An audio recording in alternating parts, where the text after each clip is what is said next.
Do you wonder if you're the best version of yourself? This is the question we seek to answer in this podcast. We reveal information that helps you recover your health and become resilient. Modern life makes us fragile. Our diet, lifestyle, and environment set us up for failure. We do not accept this. We seek optimization. We strive to become dynamic. Today on the podcast, I had the chance to interview Dr. Kurtis Biggs. Dr. Biggs is an orthopedic surgeon here in Naples, Florida, and he specializes in hip and knee replacement. After starting his medical journey in Ohio, where he performed joint replacements and taught orthopedic residents, he moved to Florida in 2006 and founded the Joint Replacement Institute.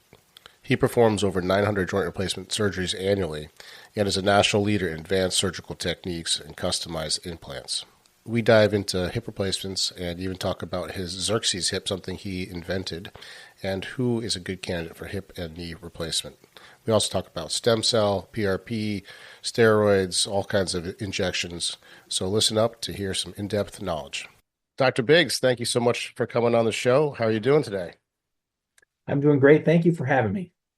You got it. So let's hear a little bit about your background. How did you get into orthopedics? I had the fortune of being raised by a physician father, as a general surgeon. I grew up on a farm as a hobby farm, but his primary occupation was as a general surgeon. And we had an opportunity to have exposure to medicine at a younger age than most would. Early years of high school. We got tripped around just like other kids did with parents on their jobs. My dad's job just happened to be in healthcare, so I was exposed to the surgical side, able at that time to be able to be in operating rooms and observing.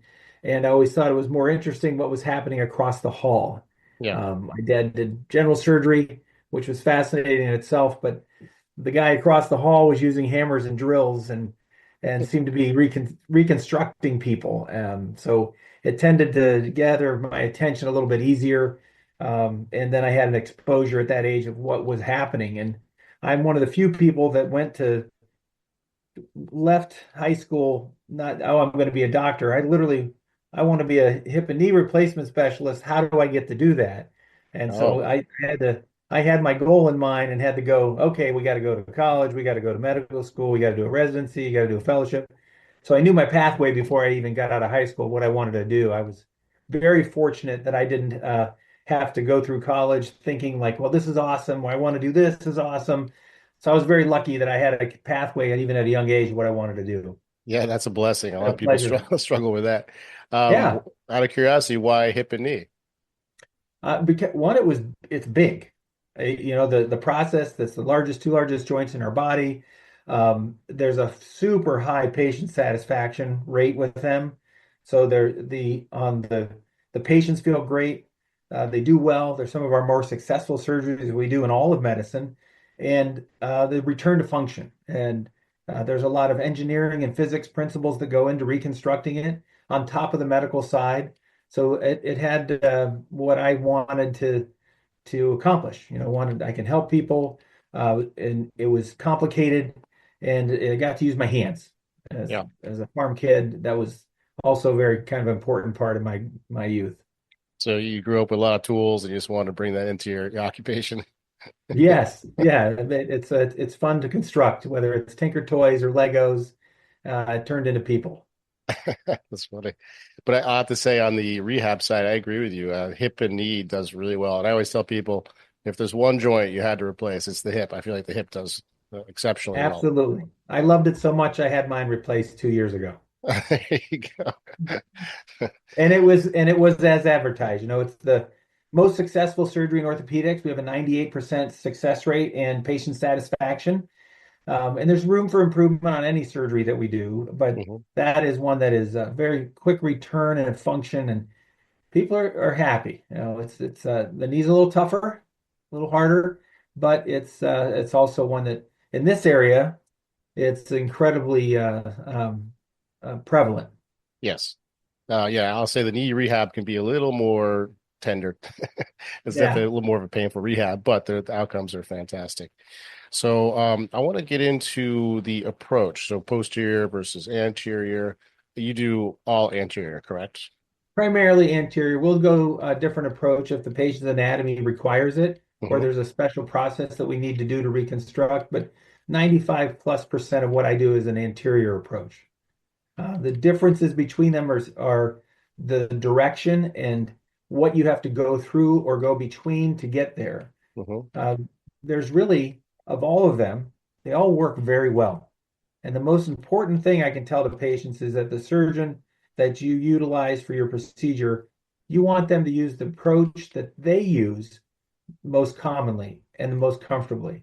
Hmm. Some of our literature shows that in the beginning, the direct anterior has a little bit of a faster out of the gate where people are moving easier, they have less pain. They may not even require any pain medication other than Tylenol, even. But once we get to that 9 month to 12-month interval, they're all doing very well and almost the same on all measurement items that we could, all matrix. So the surgeon, I'd never argue with the surgeon about the approach they want to use. If that's the one that they get the best results, that's what matters. How direct anterior has changed the industry is incredible. And then it's taken this surgery out of the hospital and into surgery centers where the surgery may take 30 to 40 minutes and 90 minutes later, the patient's heading to the car. It's just changed what used to be a 3 to 5 day hospital stay into, oh yeah, I got to swing by and have my hip replaced. Almost that type of mentality to it. 90 minutes. That's incredible.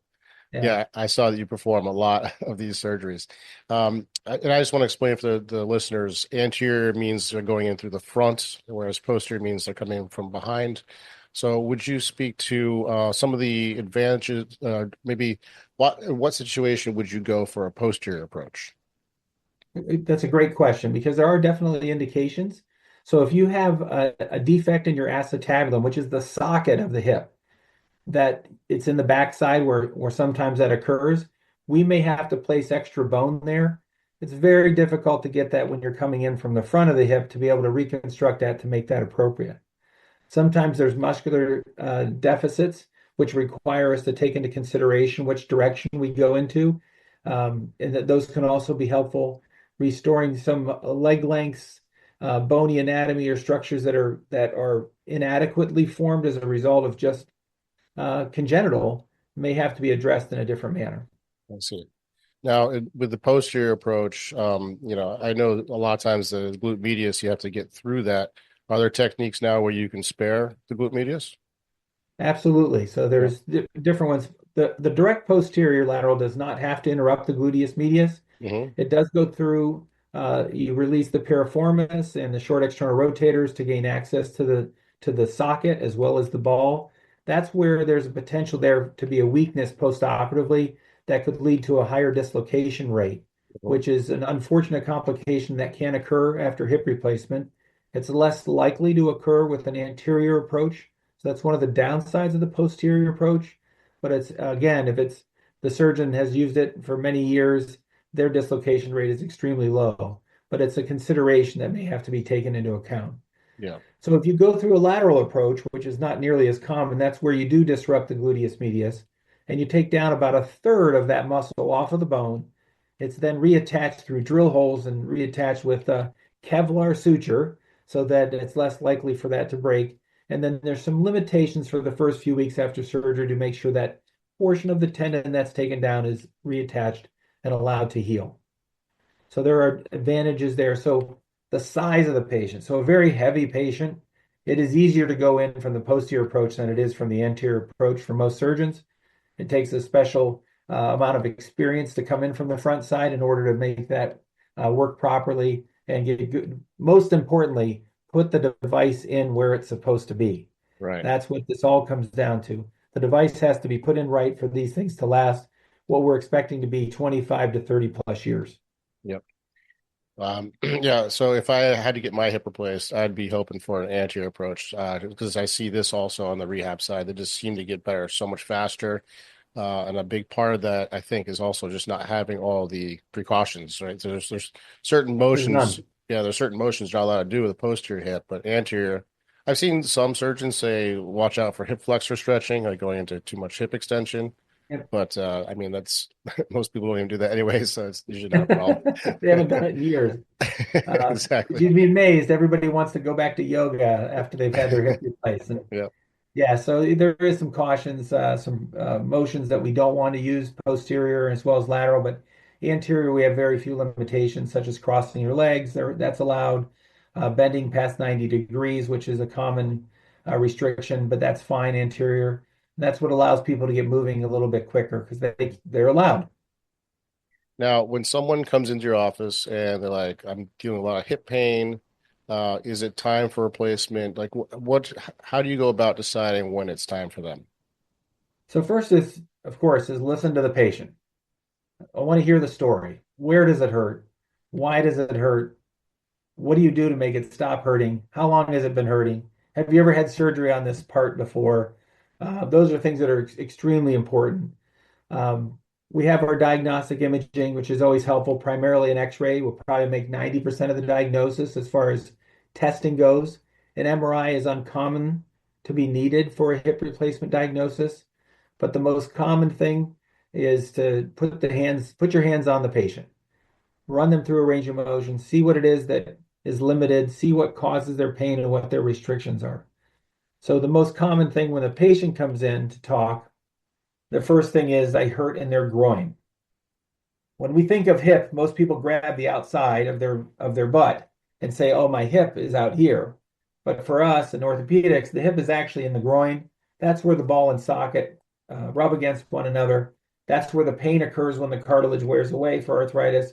So that's the first most common area where people complain of pain. Difficulty getting on socks and shoes, getting in and out of cars, those and go climbing stairs are also challenging for most people with hip arthritis.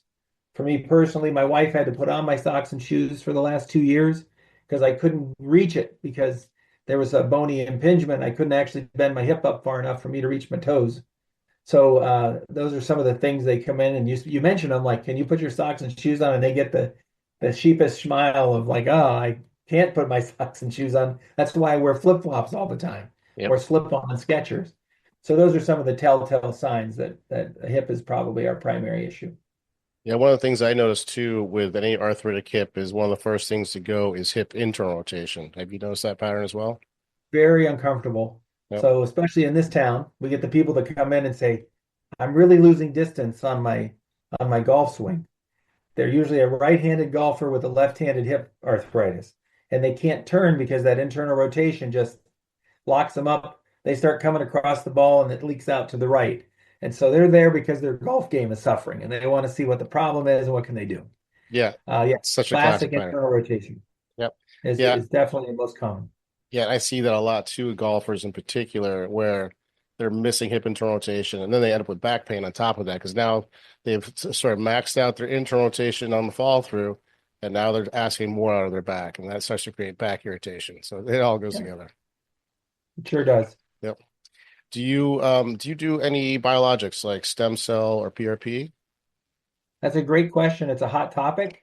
Most people don't like what I have to say about it Mm-hmm. because I'm a very practical, literature-based person. Um, Using stem cells with the idea of recreating cartilage is not good. We can't recreate cartilage with stem cell injections. And it's a very expensive option. And a lot of people go for it with the idea of, I'm going to avoid surgery by regrowing my cartilage. And unfortunately, that hasn't been found to be true. Mm-hmm. Stem cells do have great use, especially in inflammation and healing potential of tissues that have been damaged, but they're not going to recreate something from something that's not there. So that's an important conversation to have. And in this town, we have a lot of people who have the desire to keep active and they really want to avoid surgery, which I appreciate. But the stem cell is not, if it has to be talked about and made transparent about what your expectations are of them and their performance.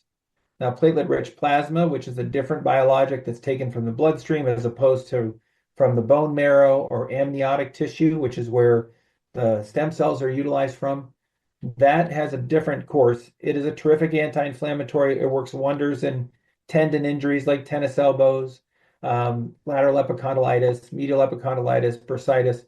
They've been helpful in that without the ramifications of a corticosteroid side effects.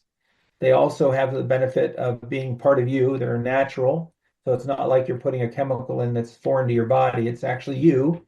It's your blood separated out, takes about 20 minutes, and you're able to inject that in the office. And that can be done under ultrasound guidance right into the area that you want to affect. It has been shown to be as effective as hyaluronic acid, which is a lubricant we use for joints for the treatment of arthritis. It's been equivalent for that.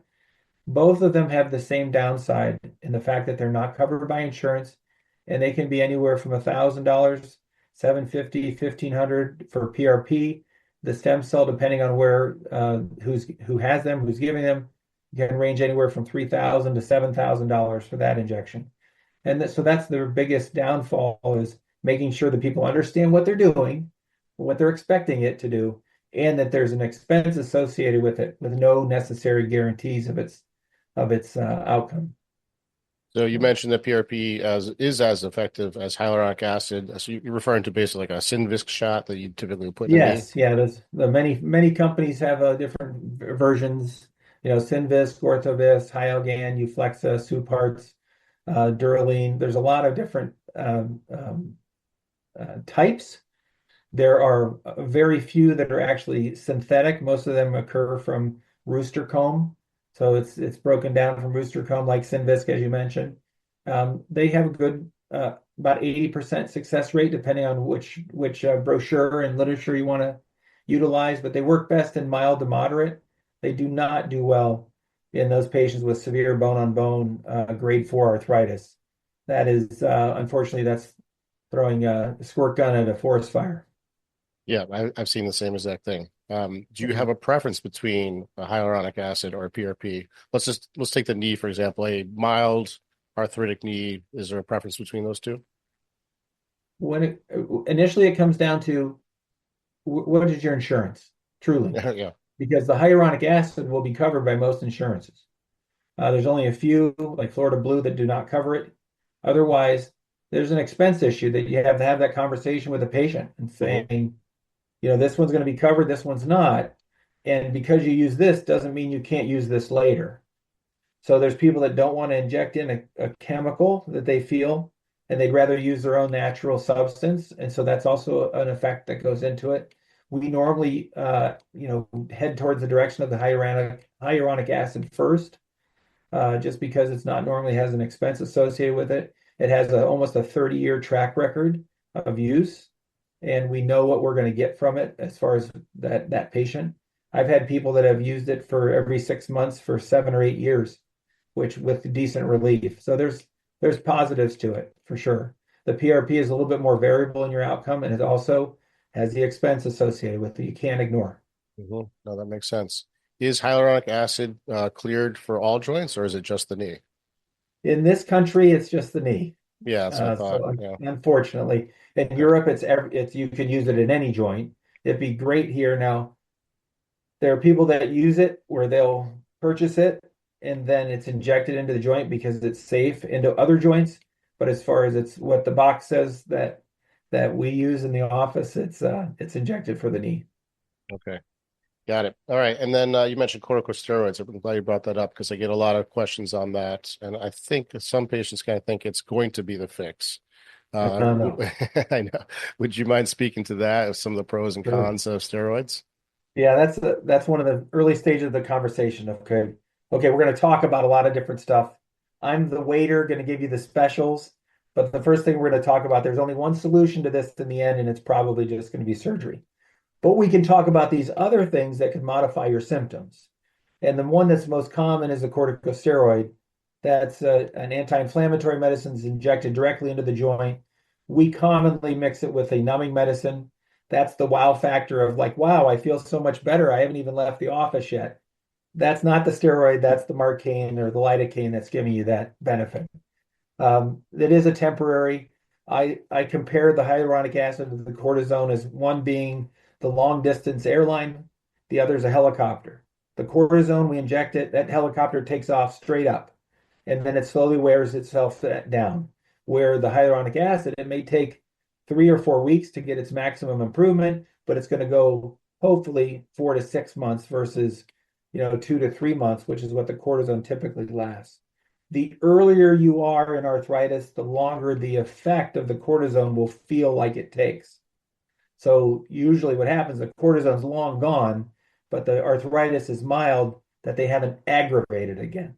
So they feel like their symptoms have stayed away for a longer period of time. I see. Yeah. All right. Now I want to get into your hip. So, as I understand it, is it in 2024 you came out with your own hip replacement? I did. So it was born out of frustration. Yep. Um, I was involved in multiple projects with different companies in an effort to make a better mousetrap. Learning and doing thousands of these hip replacements, you see some patterns of what you think would be better or how this could be put in better, how it could be available for better bony growth and long-term stability with a smaller device. And so the frustration of dealing with companies that you sit there with a team of 10 surgeons that have thousands and thousands of experience of cases. They give the information, and then the engineers make a device, but in the end, it's not exactly what they were told. It was what they thought. And then you're working with this device, and the response and getting changes aren't quick, and sometimes they're ignored because it's not that bad. What do you mean? Yeah, so it was my own frustration. I said, I think I could do this myself. So I sat down with a napkin and and drew out what I wanted if I had the most perfect setup and most ideal situation for the majority of my patients. I sat down then with a an engineer and created a CAD image of that device. I then took that, made multiple renderings, plastic models, and compared them to data points on 200,000 CAT scans to see where this would fit into that device on the engineering side. And then the next stage becomes, okay, you have this great idea. What are you going to do with it?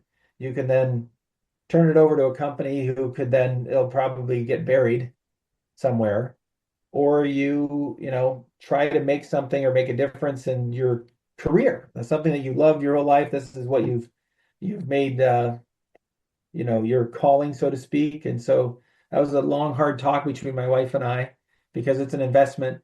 And she said, we could go on a couple vacations, big vacations, and waste the money, or we could do this, and it might be it could alter or change many people's lives by this device. And so I then looked and found a company out of Australia who um, they would contract with me and help go to the next step, which is testing it for strength and stability. I then took all my data results and wrote my papers to the FDA and received my FDA approval in September of last year, July of last year. And then the company who I work with decided to manufacture and distribute for us. And so at this point, we started putting in our first hip went in September of last year, and we have over 55 in so far, which have gone incredibly well. It's been a very interesting and nerve-wracking experience, to say the least, and that you've got a device that is based a lot on predicates of previous devices with some alterations that I think needed to be made in order to make the hip replacement process easier. And then when you create this and you've done all these labs and cadaver labs, and here's the final moment, you've got somebody who wants to go ahead with this kind of a game-changing device in many ways. So we move forward, and it's been now almost 9 months, and it's been fantastic. So the device itself I'm the only surgeon at this point who's put it in. We have two additional surgeons that are going to be putting it in, starting in Virginia in October of this year after we get inventory and distributor or instrumentation up to date so that they have enough kits to make that happen. So it's been an unbelievable experience over the last 5 years as a emotional trip for me. It's been really, really been awesome So 5 years, to see start it to happen finish, to see it come to from start to fruition. finish. To be it from a napkin to designing the box that it goes into Yep. and the insert that goes inside it. They said, "What do you want to do? I mean, this is your baby. We're not going to take this from here. You need to tell us." So I use a little AI, design the internal aspect of the box, the outside box, the graphic design. wrote all the manuals, the guy talking to the surgeons and teaching them how it has to be put in a little bit different, and it's going incredibly well, I have That's to say. incredible. It's like starting another second business, I imagine. Yeah, oh yeah, that's for sure. Yeah, that's for sure. And then the actual, with these devices on the FDA side, you get, people asking like, well, did you have to put them in people to approval? In this industry, they're so similar to one another and they're just mild changes that we just have to prove that it's similar to something that's worked in order for it to be approved. So that's one of the process. But in order to protect your idea, you have to have a patent which demonstrates that it's different than something else. Otherwise, you have no protection and anybody can come in and, well, this is cool. I'm going to make a model of this and I'll call it something different. And we're just going to market it ourselves. And I was fortunate enough to develop the algorithm and the stem and the curve that's in it, that it's the independent and it's patentable. We did receive our patent from the U.S. government, which was just another little. Never thought of it when I started, but how cool that is to have been down that road. Incredible. All right, the most important question, is the wife happy? Well, not yet because it's It's over, right? and it hasn't done anything other than well, she's happy that it works. You Yes. know, that's the thing is it's happy that that it's working really well and patients have done great with it, the ones that we were using it on. But on the business side of it, it's a long ways off from that Yeah. side of it. Yeah. But yeah, it's pretty cool. Yeah, I'm fortunate that she understands the business very well. She Yeah. was in it prior to me meeting her, so she knows the ins and outs and how challenging it can be. Okay. Got it. How are you doing on time? I know we kind of set it aside for half an hour. I want to ask you I'm more fine. about you're good? Okay. Yeah. So let's get into the knee. Do you do mostly hip replacements? Are you doing what's your day like? It's kind of half and half. That's a great question because in this country, the normal ratio is two knees for every one hip. Now, what direct anterior hip has done for me is I draw a lot of audience because of it. And I've been doing it in Naples since 2009. Dr. Zaire, he started doing it about a year before I did. But as far as the volume, we both have done a large volume. And so we didn't have another direct anterior hip surgeon for many years. So my practice became 50-50. So I do about 50%. Like last year, I did 450 hips and 450 knees, 451. I mean, it's that close.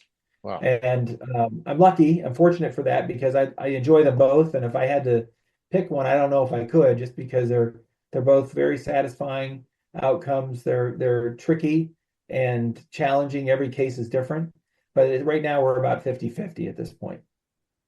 And so let's get into who is a good candidate for a knee replacement. It's pretty much a similar process, a thorough history, and how do you feel? What kind of functional deficits do you have? Is that sort of the same approach for who needs a knee It is. replacement? The hardest part, I think it's a little more challenging on the knee side, is the health of the patient. What we see is a lot more on the knee is that people wait a lot longer because of a little bit of fear and hesitancy because they talk to their friends, they realize it's a little more challenging.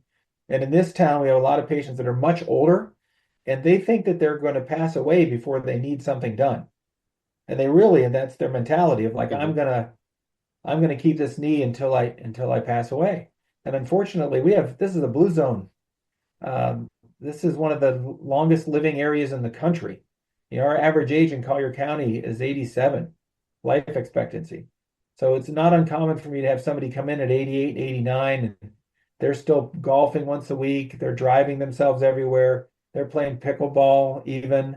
And they're like, hey, I thought I wasn't going to need this, but I'm really having a bad problem with my knee.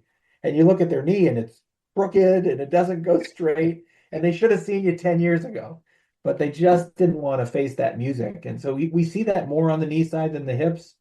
It seems like the hips, because of uh, their their reputation for being less painful and an easier recovery, that they're more eager to get things in and taken care of. But the knee side, not so much. Yeah. We do run into. It seems a little more prevalent to see a less healthy patient on the knee side. It's more heavy patients. I tend to see a little more diabetics when we're dealing with knee replacement patients, which is just always a fascinating caveat of the process. The hip patients tend to be healthier. They're actually a little bit more active. So it's just one of those, hey, by the way, like look what your normal candidate is a little bit different in Yep. that sense. Yep. Makes sense. What about patients that need them both done? Do you recommend doing them at the same time or spacing them out? Great question, because we used to do a lot of them simultaneously. And there's some things that have changed that have made it not wise to do so. Mhm. So years ago, 10 plus years ago, this was an inpatient procedure, and the patient would stay anywhere from 3 to 5 days. Now, a few years ago, total knee replacement became an outpatient procedure, and so they're at most they want them to stay just an overnight and then go home the next day. Well, that's very hard to do bilaterals and go home the next day comfortably and feel confident. So Mhm. that's one reason. The next reason is it's really challenging to recover two knees. What happens is the people recover one knee 100%, but when they do two, they'll get 80 on one and 80 on the other. Well, then they're not always as happy as they could be. I like to split them by at least 6 weeks, Mhm. um, so that we at least have an idea. They're well on their way to having a successful recovery on their first one, and then we can either go at 6 weeks or need to push it back a little bit. And in the end, anywhere from 3 to 4 months, you have them both done. They've both had their share of recovery and their attention that's necessary to get them recovered. So those are some of the big changes that have come around. And financially, it's not beneficial to do them. And most patients don't know this. And I'm not afraid to talk about the finances of when it comes to joint replacement because it's a very difficult. Nobody likes to talk about it. The reality is that we get paid 50% for that second knee that's done on the same day. So there's no reduced liability for me, but I get paid half as much. And then I have to then redirect it. And the Medicare payment for a knee replacement is $1,252 this year. So that means for me to do that other surgery, I get paid 600 and some dollars. That is Well, not worth the liability for me. And most people don't realize that. There's a study done by Mayo Clinic that asked the general population how much they think a surgeon gets paid for a joint replacement. The average number was $13,000. yeah, I thought it It's was higher actually than that. Yeah, it's Yeah. Wow. $1,252. That's how much the surgeon gets paid. Not what the hospital bill is, because that's different. That's what the surgeon gets for the Medicare reimbursement. Now their secondary will pick up the other additional 20%. So they'll pick up another couple $100. But when you're talking about getting 50% for a knee of which your liability is the same, it's really hard to make that decision of, wow, this is just me being nice versus one, they're not going to get as good an outcome, and two, there's no benefit in this for me. And unfortunately, that's where we're at. Yep. That is a factor. It can't be ignored. Yep. It's a necessary conversation to have. Yeah, In terms of outcome, what are you happy with in terms of the amount of knee flexion? Like what number are you aiming for? I'm shooting for 130. 130 go. Now, the That's American typically what I see. Academy of Orthopedic Surgeons will say 120 is good. I mean, that's a 120 is a very functional knee. But for me, 130 helps you get down, up and down off the ground.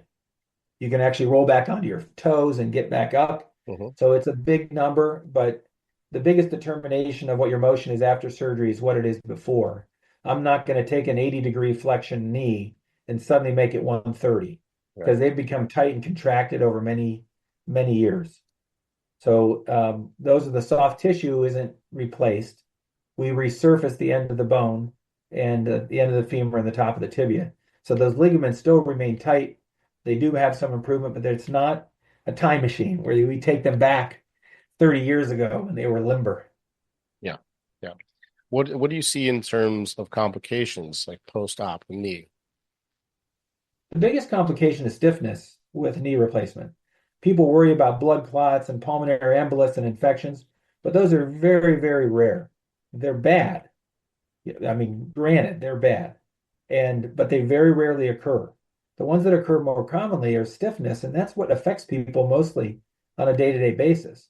Um, they're the toughest thing to work through. That's the hard patient for us, is the knee that looks great, X-ray looks great, but it doesn't feel great. And it's a very difficult challenge. And trying to identify the person that may have those problems post-operatively, that's when I might present to them about here we might want to try to do something preemptively, like utilizing stem cell at the time of your surgery can help reduce inflammation and help improve your flexion post-operatively if we use this at the time of surgery.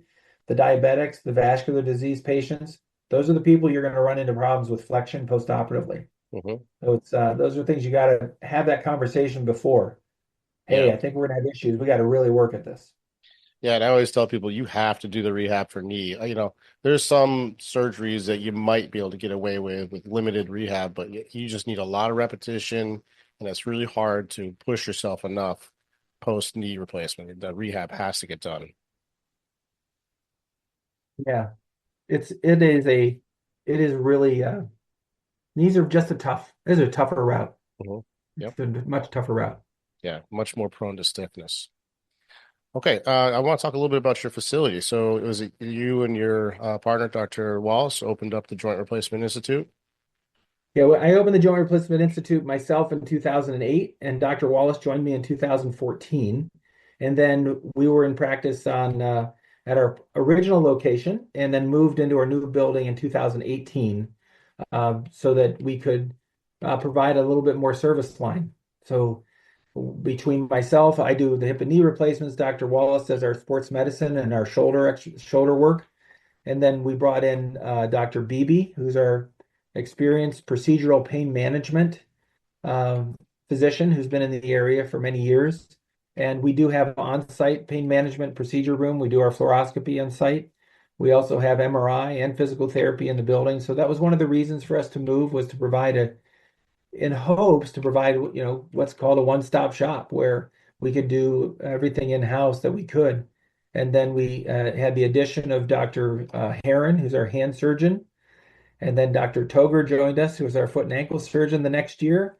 And then the following year, Dr. Elstad joined us, who is another foot, hip and knee replacement specialist.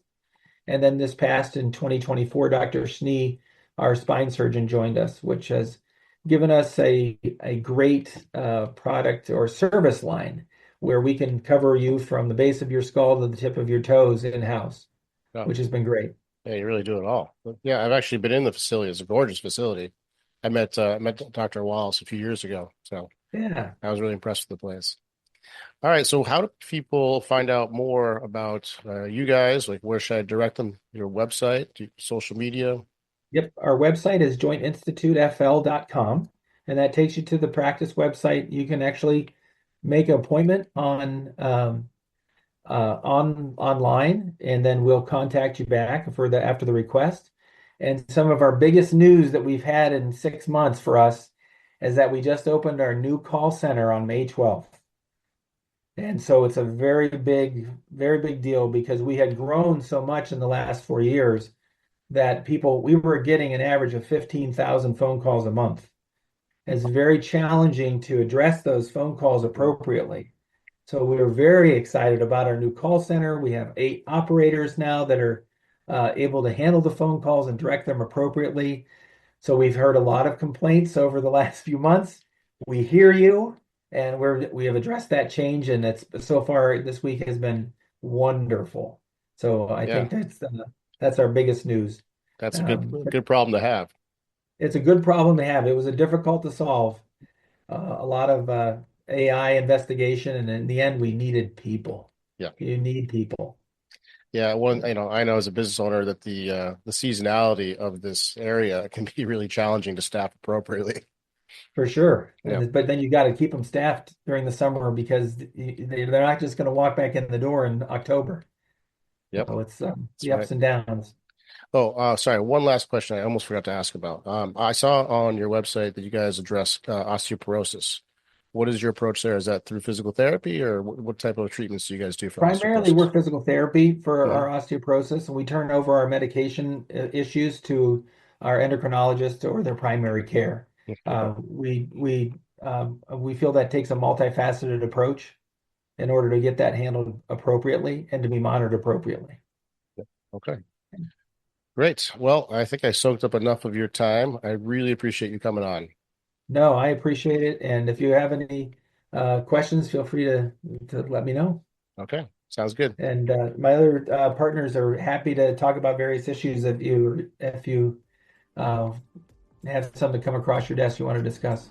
Perfect. Yeah, tell Dr. Wallace I'll probably be hitting him up pretty soon. That'd be great. All right. Thanks a lot. Yes.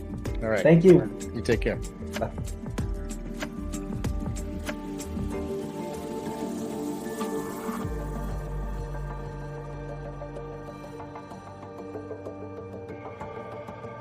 A ship in harbor is safe, but that's not what ships are meant to do. What does this mean? It means exposing yourself to difficult situations so you become resilient. If you need help building resilience, check out our flagship program called Physiologic Flexibility. This is a 3-month do-it-yourself program that teaches you how to maximize your homeostatic regulators, such as your pH, blood glucose, O2 and CO2 tolerance, and temperature. We give you specific action items through the program with the goal of becoming anti-fragile. If you want to become the inspiration for your friends and family, this is the program for you.